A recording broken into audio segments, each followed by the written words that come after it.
وہ غار میں تنہا بیٹھے ہیں اور اپنے مالک کو منا رہے ہیں.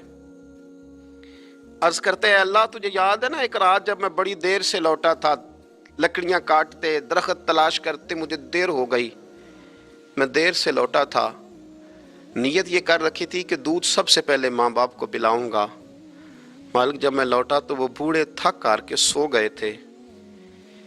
میری بیوی نے مجھے کہا کہ بچوں کو پلا دو, وہ سو گئے. تو میں نے کہا نہیں, میرے ذمے ہے ان بوڑھوں کے دل کو ٹھنڈا کرنا, ان سے پیار کرنا. اللہ بیوی مانگتی رہی, بچے طلب کرتے رہے, میری ٹانگوں میں گھومتے رہے, بار بار آتے رہے, پر میں نے دودھ نہیں پلایا. اے مالک فجر ہو گئی, آفتاب طلوع ہونے کا وقت آ گیا, پر میں نے ماں باپ کے بیدار ہونے کا انتظار کیا. اے اللہ وہ جب اٹھے تو ان کی آنکھوں میں جو میرے لیے دعا تھی اور ان کے سینوں میں جو میرے لیے کرم تھا, اگر تیری بارگاہ میں وہ نیکی قبول ہے تو مالک پھر رحم فرما, نہ اس مشکل سے آسانی عطا فرما. سنو سنو, رسول کریم صلی اللہ علیہ وسلم فرماتے ہیں کہ اس بندے کی دعا مکمل ہوئی تو پتھر تھوڑا سا سرک گیا, اور اتنا سرکا کہ آسمان نظر آنے لگا. جس نے ماں باپ کو منایا ہے, ان سے پیار کیا ہے, پھر یہی بات وسیلہ بن جائے گی رب کے ماننے کا, پھر یہ وسیلہ بنے گی, اللہ اس سے مان جائے گا. پھر رسول کریم صلی اللہ علیہ وسلم فرمانے لگے,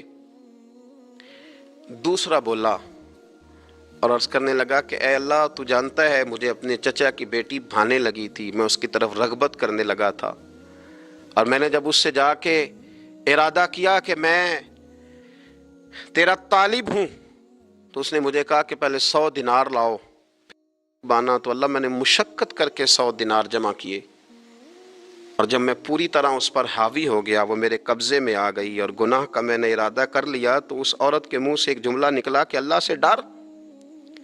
اے مالک وہ میرے قبضے میں تھی, اے اللہ میں گناہ پر قادر تھا, میں چاہتا تو گناہ کر لیتا, لیکن جب اس نے تیرا نام لے کے کہا نا کہ اللہ سے ڈر, اللہ میں ڈر گیا, میں اسے چھوڑ کے آ گیا. اگر تجھے یہ بات پسند ہے تو پھر نکال دینا اس مشکل سے, پھر کر دینا کرم. اللہ میری بھی تو چڑھتی جوانی تھی نا, میں بھی تو سب کچھ کر سکتا تھا, پر تیرے لیے تیری خاطر میں لذت گناہ سے باز رہا, تو اللہ تو رحمت فرما دے. حضور فرماتے ہیں اس کی دعا مکمل ہوئی تھی کہ پتھر تھوڑا اور سرک گیا. پھر تیسرا بولا, اور اس نے بول کے کہا اے اللہ ایک مزدور کو, ایک دیہڑی دار کو, ایک غریب کو میں نے کام پہ رکھا ہوا تھا, یہ تیرا اور میرا راز ہے اللہ.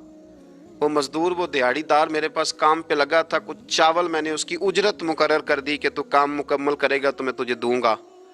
اور جب اجرت لینے کا وقت آیا تو وہ بگڑ کر ناراض ہو کر چلا گیا. میں اسے ڈھونڈتا رہا, وہ مجھے ملا نہیں. میں نے اس کے چاولوں کی قیمت کاروبار میں انویسٹ کر دی, اس کا تھوڑا سا سرمایہ, پر میں نے کھایا نہیں.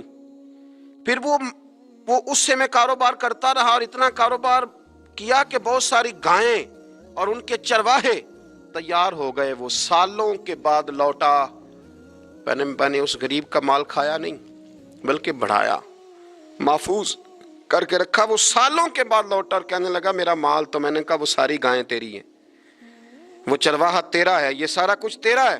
تو کہنے لگا تو مجھ سے مذاق کرتا ہے, میں غریب کہاں اور گاؤں اتنی بڑی گائیں کہاں, تو مذاق کرتا ہے. تو میں نے کہا مذاق نہیں, میں نے اپنے رب سے ڈر کے تیرے مال کی حفاظت کی, یہ تیرا ہے. اے اللہ میں کھا بھی تو سکتا تھا نا, پر تجھ سے ڈر کر میں نے وہ سارا محفوظ رکھا.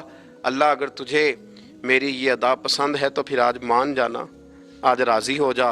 اللہ کے رسول فرماتے ہیں اس کی دعا مکمل ہوئی تھی کہ پتھر لڑکا اور ان کے لیے رستہ بن گیا. وہ باہر آ گئے تو حضور نے ہمیں بتلایا کہ وہ تمہاری نیکیاں جو چھپی ہوئی ہیں, وہ تمہاری نیکیاں جو تم نے خالص اللہ کی رضا کے لیے کی ہیں, ان نیکیوں ان اعمال کا وسیلہ بھی تمہارے رب کے ماننے کا ذریعہ بن جائے گا. اس کو منایا جائے, اس کے حضور حاضری دی جائے, اس سے بخشش کا سوال کیا جائے, اس کی بارگاہ میں یہ گزارش کی جائے کہ اللہ غریبوں, مجبوروں, کمزوروں اور ان لوگوں کے صدقے جو اللہ رستہ دیکھ رہے ہیں کہ رستہ کب کھلے گا, جو تیری بارگاہ کرم کے سوالی ہیں, ان کے صدقے تو رحم فرما, تو کرم فرما. تو میرے عزیز